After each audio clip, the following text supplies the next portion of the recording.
Welcome to the deep dive, everyone. We know you, the listener tuning in today, are always hungry for that deeper meaning. You're not just looking for, the surface level summary of what's happening in the world. No, you want the why. Exactly. The why and the how hiding behind profound texts. So today, we're taking a really stark, intense, and deeply empathetic look at a masterpiece of social commentary. Oh, it is a masterpiece. It is. It's a poem titled Kavuda, which translates to who, and it's written by Weerthanga W. Nimal. It's just a stunning piece of literature, and honestly, it's agonizing too. Yeah, it doesn't pull any punches. Not at all. It asks these relentless, piercing questions about poverty, about state violence, and about the deep structural hypocrisy of the institutions we are, practically conditioned to trust from birth. Right. And our mission today is to track down the shadow hanging over this entire text. We're calling it the unseen hand. Because, human nature craves a scapegoat, right? Of always. When bad things happen, we want a dictator, a corrupt CEO, just a specific politician with a name and a face that we can blame. Right, someone we can just point at and say, that's the bad guy. Exactly. But Loosmal denies us that comfort. The poem is essentially this series of desperate questions directed at a void, asking who is pulling the strings behind all this collective suffering. Which is exactly how systemic power operates. Yeah. The unseen hand doesn't just inflict pain on a population, it manipulates the very fabric of reality. Well, yeah. It changes the language. It makes it so you can't even trust your own eyes or the words you use to describe your own suffering. Okay, let's unpack this.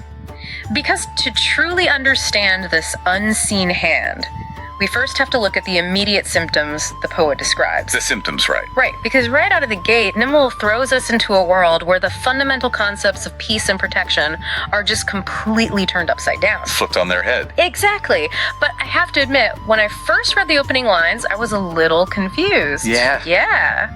The poet asks where the eggs fall from that crush our heads and what kind of doves of peace are bringing down homes. Such striking imagery. It is, but I was like, are we talking about literal airstrikes here? Like a war zone? Or is this a broader metaphor for something else entirely? Well, what's fascinating here is that the ambiguity is actually the brilliance of the text. Oh, really? Yeah, it functions perfectly as both. On a literal level, yes, it totally evokes the imagery of a military campaign where bombs, the eggs, are dropped from the sky under the guise of peacekeeping missions. Right. But on a structural level, Nimble is completely deconstructing the language of power. He's showing us how the state weaponizes our most comforting symbols. Right, because an egg is universally recognized as a symbol of birth. Exactly. Its potential, its fragile new life. And a dove is like the ultimate historical symbol of peace and reconciliation. Precisely. But the unseen hand takes those symbols and inverts them. Think about it. When profound violence is enacted by a powerful system, it is almost never labeled as violence by the people doing it. Oh, definitely not. It's always urban renewal. Right. Urban renewal or restoring order or a peacekeeping operation. The system uses the language of doves while dropping the heavy, destructive eggs that shatter communities. It's just wild. And for the citizen living through it, the cognitive dissonance, the mental whiplash of being told you are being protected while your home is literally destroyed is absolute torture. It's like saving up for years to buy a state-of-the-art, impenetrable smart home security system. Okay, yeah. You want to protect your family.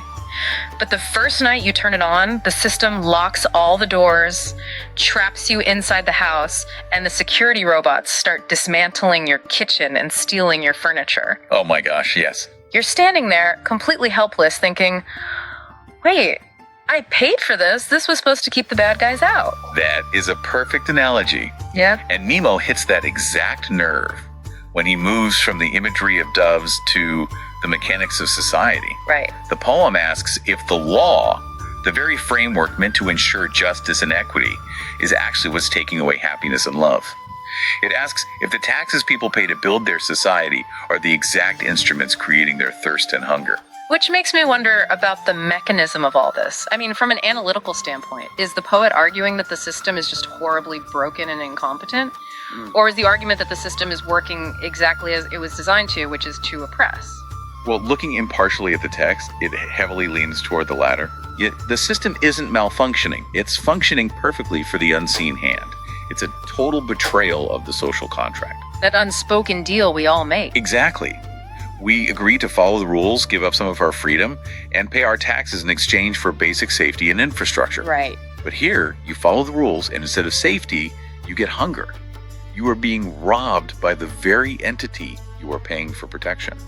And this betrayal doesn't just stay in the abstract realm of policy and tax law, right? It bleeds directly into the physical streets. Yes. If we connect this to the bigger picture, this high-level corruption immediately trickles down to the concrete spaces that you and I rely on every single day. Yeah. The poem doesn't just philosophize, it points directly at tangible ruin. Right. Nimmo brings us face to face with broken schools and ruined hospitals. It's so visceral. It really is. And honestly, reading those specific examples, you can't help but feel this intense empathetic outrage. You have to ask, as the poet does, what kind of heart could destroy a school? Because a school isn't just a building. It is a society's mechanism for projecting hope into the future. Exactly. And a hospital is the foundational pillar of a community's physical survival. Right.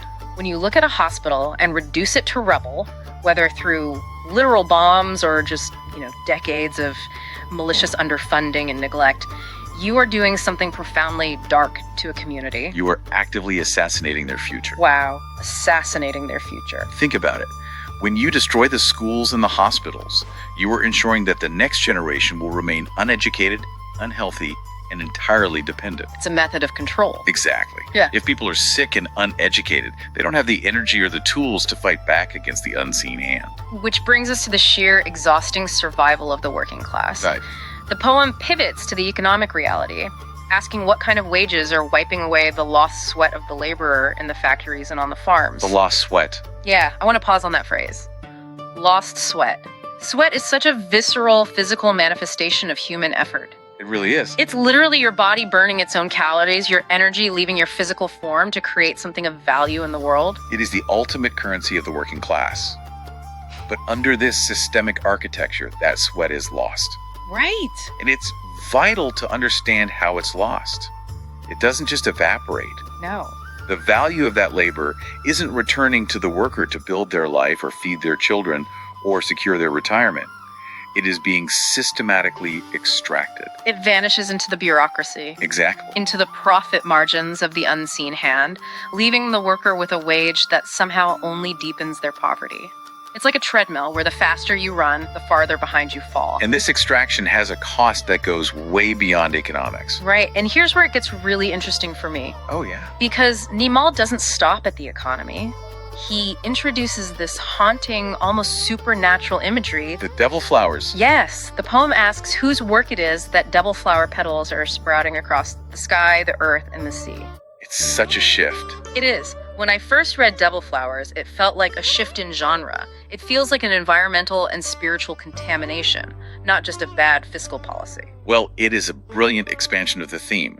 The devil flowers represent a normalization of systemic decay. Okay, normalization. Think of them as an invasive species. When a society is built on the extraction of lost sweat, and when violence is continuously masked as peace, that level of corruption cannot be contained to a ledger or a courtroom. Oh, I see. It seeps into the soil. It pollutes the air. It infects the oceans. So the exploitation of human labor actually poisons the landscape itself. Yes, the unseen hand creates a reality where evil becomes a naturally occurring flora. It sprouts up in every corner of existence. That is so dark. The environment degrades, the culture becomes toxic, and the very air feels heavy with this blooming, sinister presence. So let's paint the picture of where we are now. You have a world where the physical spaces of care and learning are destroyed. The natural environment is poisoned by devil flowers, and the worker is being bled dry of their sweat. Naturally, this creates a massive, insurmountable divide between the haves and the have-nots. And Nemo confronts this divide head-on. But he does it by appealing to the most basic, undeniable biological reality. Hunger. Hunger. I love this part of the poem. The poet throws down this direct, unblinking challenge to the elite. He says, "We are nowhere, you are nowhere, isn't our hunger the same?" So powerful. Think about the mechanics of that for a second. At a purely biological, cellular level, if you take a laborer who hasn't eaten in 3 days because his wages were stolen by inflation and taxes, Right. and you take a billionaire who is fasting by choice for like a longevity medical procedure, Yeah. their stomachs are experiencing the exact same chemical reactions. The exact same gastric acid, the same cramps, the same neurological panic signal. Exactly. We are identical machines of flesh and bone. Yet, society treats the starving laborer as a nuisance, a statistic, or a threat. While treating the fasting billionaire as a visionary, it's a powerful way to strip away all the artificial constructs of class, wealth, and status to remind us of our shared vulnerability. But then, Newell immediately points out how society artificially shatters that biological unity. Right. He shifts the focus to the systemic lines that separate your tomorrow from our today. Your tomorrow versus our today. That is such a heavy, dense concept. That is, When he says lines, is he talking about physical borders, like redlining? well, it encompasses physical borders, certainly, but it's much deeper. It is a profound commentary on privilege as a relationship with time. A relationship with time. Privilege isn't just about having more money in your bank account. It's about having the luxury of the future. Oh, wow. The elite, the powerful, the unseen hand, they get to live in the promise of tomorrow.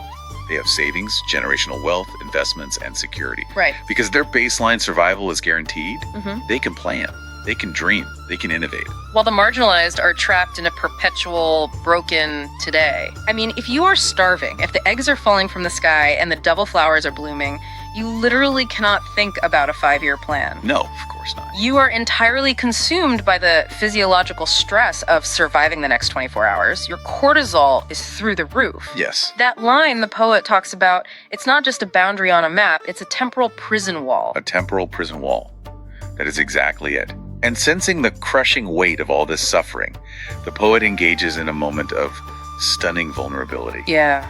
It's a sort of meta-commentary on the role of art and poetry itself. The text asks, in which heart are the poetic lines woven to extinguish the fire of our sorrow? It's almost like Nimal is stopping his own poem to look in the mirror and ask, is what I'm doing even helping? Right. He's searching for a voice, a genuine heart that can actually articulate this massive collective pain without cheapening it. He doesn't puff out his chest and claim to be the savior of the working class. No, he doesn't.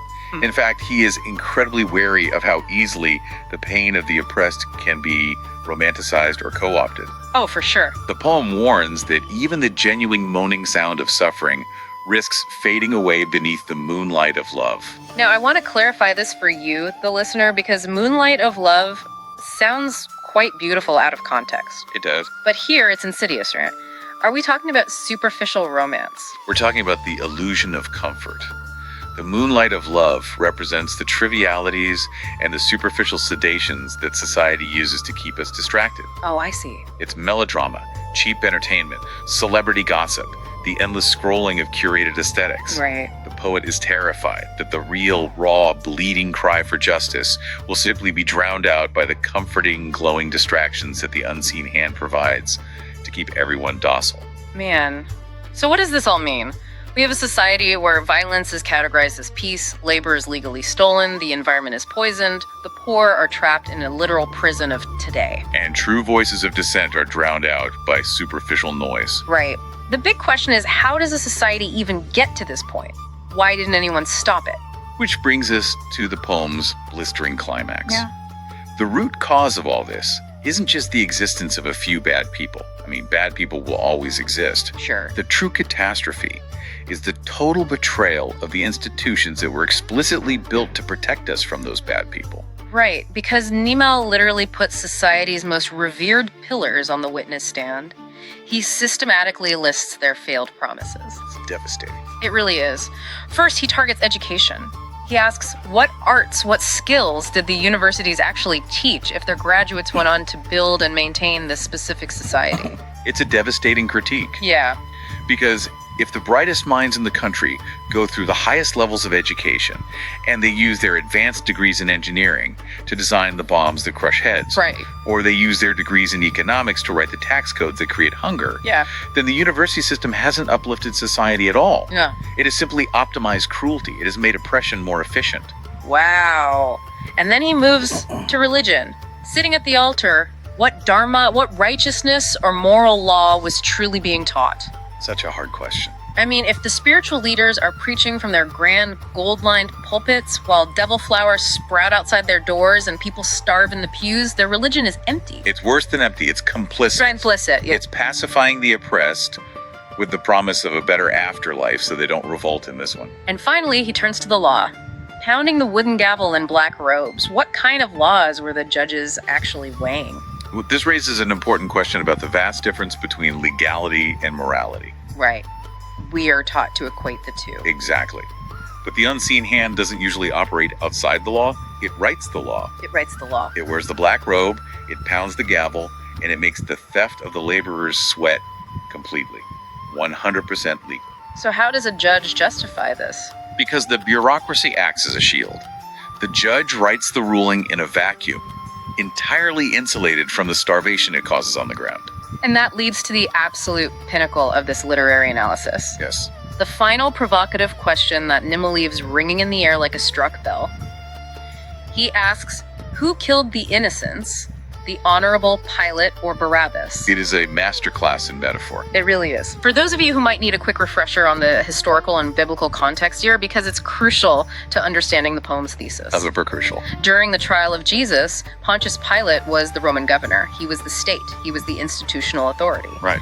Barabbas, on the other hand, was a recognized criminal, a rebel, a known murderer who was currently in prison. A very clear bad guy. Exactly. Pilate, bowing to the political pressure of the crowd, releases the known killer, Barabbas, and sentences the innocent to death. But importantly, Pilate literally washes his hands in a basin of water in front of the crowd, claiming he is innocent of the blood being shed. He followed procedure. Right. So Nidal forces the reader to confront this brutal dichotomy. Who is the actual threat to the fabric of society? Is it Barabbas? The overt, recognized criminal. Right. The person society easily labels as a thief or a murderer. I mean, we fear Barabbas. We install our security systems and lock our doors against Barabbas. We cross the street when we see him. Yes, we do. Ugh. But Barabbas is chaotic. His violence is individual and limited. Okay. The poem asks us to look at the honorable Pilate. Pilate represents the state, the law, the educated elite. Right. Pilate has the absolute power to save the innocent, but he chooses to turn a blind eye to maintain his own political stability and his own career. Oh, wow. And then he uses the mechanics of the law to sanitize his complicity. He washes his hands. So the true killer of the innocents isn't the guy in the alley with a knife. Yeah. The true killer is the guy in the fine robes, sitting behind the mahogany desk, who signs a piece of paper that destroys 1,000 lives and then goes home and sleeps soundly because he followed protocol. Exactly. Pilate is the unseen hand. He is the one dropping the eggs while speaking of doves. He is the one weighing the laws that steal the sweat. And he does it all while maintaining the title of honorable. Yeah. Nummel's poem is an urgent, screaming plea for us to stop looking for Barabbas in the shadows and start looking at Pilate on the podium. Wow. We have covered some incredibly heavy ground today. We really have. Through Weerathunga W. Nimmo's poem, you've explored the terrifying invisible mechanics of the unseen hand. We've looked at how it operates by masking violent destruction as peace. Right. How it extracts the lost sweat of the laborer while poisoning the very earth with devil flowers, and how it draws strict, arbitrary lines of time and privilege between the hungry and the elite. And crucially, we've seen how this unseen hand doesn't exist in a vacuum. No. It hides behind the very institutions we revere, the universities, the altars, and the courts, using the honorable face of authority and bureaucracy to sanitize the suffering of the innocent. It is a lot to process, and if you really sit with it, it fundamentally changes how you look at the evening news, or the structure of your own community, or the systems you participate in every day. Yeah. But before we wrap up, we want to leave you with one final thought to mull over, something to take with you as you navigate your own today. Yeah. Building on that brilliant metaphor of conscious Pilate washing his hands, I want you to consider the concept of passive violence in our modern information age. Okay. Pilate's great crime wasn't physically driving the nail into the innocent. His crime was claiming ignorance and washing his hands of the suffering he had the power to acknowledge and stop. Right. Today, you and I are constantly bombarded with the pain of the world through the screens in our pockets. We see the broken schools. We see the lost sweat. Every day. How often do we scroll past the suffering of others on our phones effectively washing our own hands. Oh, wow. When we passively consume the pain of the marginalized as just another piece of digital content, and then lock our screens and go about our day, are we, in our passive consumption and our silence, becoming the very unseen hand the poet is desperately looking for? That is a chilling question, because if we go back to that room we imagined at the very beginning, pulling back the curtain, looking for the villain who is destroying the world, maybe the reason the villain's chair is empty is because the villain is the one holding the book. Right. Or in our case, holding the phone. Thank you so much for joining us on this deep dive. Keep asking the hard questions, keep looking beyond the lines drawn for you, and we'll see you next time.